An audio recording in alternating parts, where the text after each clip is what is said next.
What are you watching? A new TV series adapted from a novel that I love. Good for you. Oh, thank you. But I'm just a little bit disappointed with the how it compares to the original novel itself.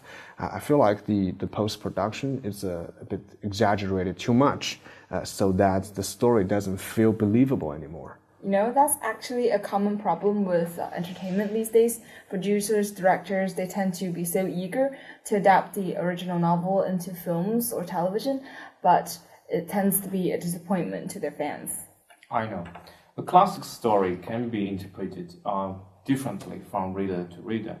People usually imagine the scenes based on authors' descriptions, but what actually influences them is their own feelings and their emotions and experience.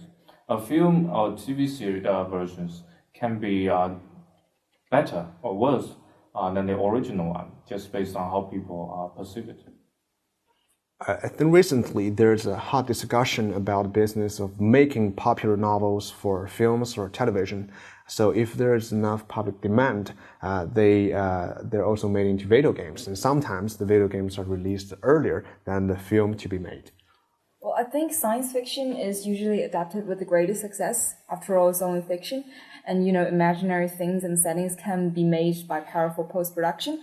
And compared to other genres, is much easier to satisfy readers. Take Harry Potter, for example. Yeah, in my experience, love stories are usually more to be successfully adapted because they're just simply more popular in public. But there are always some exceptions. I will be so disappointed if the film actors don't represent the characters described in the original book. Right, you know that casting is actually so important. The personalities and characteristics of the actors are supposed to match the characters in the novel. And also, with more the acting itself is actually of great importance. Although there are a lot of actors with acceptable performance skills, there are few actors who are truly amazing.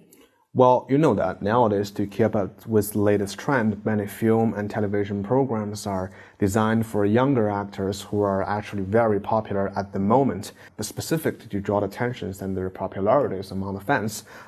This usually demonstrates that the producers cares more about the profit and the money rather than the originality, and causing the fans of the original book to be very critical of this behavior and consider this to be very disrespectful to the original work. And many TV plays in China produced to meet the requirements of the market rather than to respect the original work and the quality, making it very difficult to make them become real classics. It is indeed highly influenced by the market. If the directors and the producers see quality as their priority, these works are usually become very great works. But these movie makers just seem to settle for good enough rather than great, even if the audiences want to pay more for quality. You know, in my opinion, remaking popular novels into films or plays also opens up great opportunities for the author himself. He or she could offer great insight into the inspiration that made the original novel so popular. You know, J.K. Rowling is proof of this. When Harry Potter was being adapted for film, she insisted on only creative control and refused to let the producers make decisions that went against her original vision for the story. Well, that's a really good example. I think if producers pay more attention to quality and communicate more with the author and the fans, I believe that the quality of the movie can certainly be better.